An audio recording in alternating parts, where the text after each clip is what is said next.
Kuasa hukum Peggy Setiawan menyatakan kliennya telah usai menjalani tes psikologi yang meliputi 3 hal dan dilakukan dalam 2 hari. Setelah itu Peggy akan menjalani pemeriksaan poligraf. Ini sudah menanyakan psikolog apa saja yang diperiksa untuk atas diri tersangka Peggy Setiawan itu.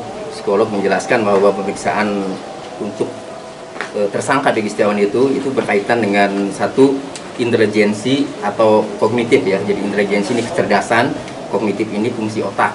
Kemudian yang kedua afeksi. Afeksi ini untuk menjabarkan tentang suatu perasaan ya, untuk mendapatkan respon yang baik. Nah, kemudian yang ketiga adalah motorik. Motorik ini untuk melihat atau memeriksa ya pengendalian dan pengaturan fungsi-fungsi organ tubuh itu. Nah, alat yang digunakan untuk melakukan pemeriksaan ini memang ada 5. Nah, cuma memang tidak disampaikan ya alat pemeriksaannya. Tapi yang jelas pemeriksaan ini untuk melihat tiga hal ini, yaitu intelijensi atau kognitif, afeksi dan motorik. Nah, jadi sudah selesai. Kemudian kami menanyakan apa langkah selanjutnya. Ada informasi dari Pak Kanit ya, informasi yang disampaikan Pak Kanit itu selanjutnya akan pemeriksaan poligraf ya. Poligraf itu untuk mengetahui atau mengetes kebohongan itu informasinya akan dilaksanakan hari Rabu, tapi tetap kami menunggu panggilan atau undangan resmi ya dari penyidik itu. Oke Pak, terkait tes afeksi terus tadi kognitif juga yang dites itu sebetulnya ada ini nggak sih, apakah ini bisa membuat titik terang terutama mengetahui apakah Peggy itu pelaku sebenarnya atau bukan, apalagi kan ini dilakukan untuk kehati-hatian, sebetulnya ini ada relevansi nggak sih Pak? Ya, sebenarnya yang bisa menjawab itu antara penyidik kan membutuhkan pemeriksaan psikologis, kemudian psikolog melakukan pemeriksaan.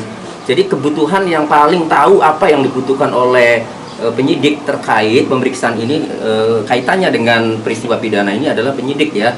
Jadi apakah dari pemeriksaan 3 hal ini, intelijensi, kognitif, kemudian afeksi, motorik ini, apakah bisa menguatkan peristiwa pidana yang dilakukan oleh Peggy Setiawan atau tidak ya, kami tidak tahu.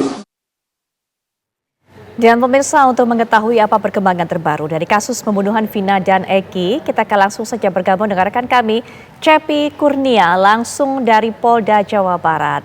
Cepi, apakah Peggy Setiawan malam hari ini sudah selesai menjalani pemeriksaan psikologi?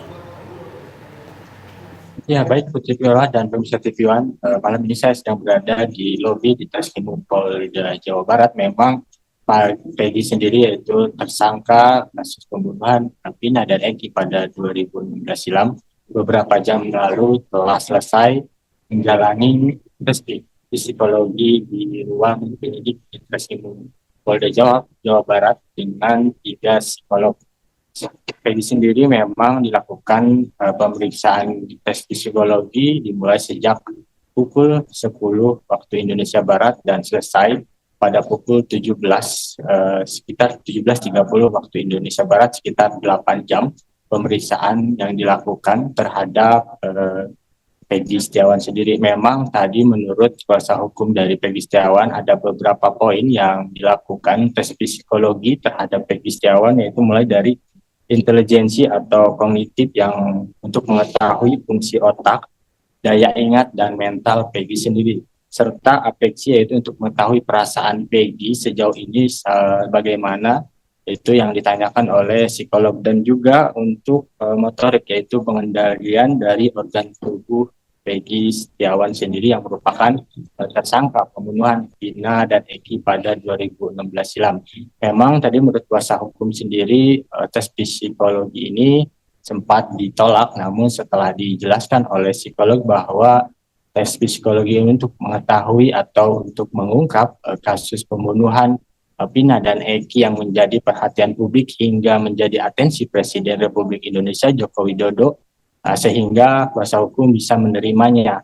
Namun untuk nantinya ketika memang hasil tes psikologi ini tidak sesuai dan tidak sesuai dengan harapan apa yang kuasa hukum harapkan, nantinya kuasa hukum meminta untuk dilakukan tes psikologi secara independen, mengingat menurut kuasa hukum Peggy Setiawan selama dilakukan pemeriksaan hingga tes psikologi jawabannya tetap konsisten bahwa dia tidak bersalah. Memang untuk selanjutnya penyidik di Treskrimum Polda Jawa Barat sendiri akan melakukan kembali tes psikologi dengan menggunakan alat poligraf, yaitu tes uji kebohongan. Apakah jawaban dari Peggy ini konsisten atau tidak, atau benar atau tidak berbohong dalam pengungkapan kasus pembunuhan Vina dan Eki sendiri. Memang sejauh ini tadi kuasa hukum juga mengatakan berharap tes psikologi yang dilakukan oleh penyidik di Treskrimum Polda Jawa Barat ini sesuai dengan harapan kuasa hukum dan orang tua Peggy sendiri. Memang untuk di hari kedua ini orang tua Peggy, khususnya ibunda dari Peggy sendiri, Kartini, tidak ikut mendampingi tes psikologi yang dilakukan terhadap Peggy Setiawan, mengingat menurut kuasa hukum ibunda dari Kak Peggy Setiawan sendiri kondisinya selain kondisi jarak antara Cirebon dan Polda Jawa Barat cukup jauh, dan saat ini kondisi kesehatan dari ibunda Peggy sendiri memang kurang sehat sehingga Cepi. tidak bisa mendampingi. Begitu, Putri Biola. Baik, Cepi, terima kasih untuk informasi terbaru yang sudah Anda sampaikan. Kami akan terus tunggu bagaimana perkembangan selanjutnya. Selamat melanjutkan tugas kembali.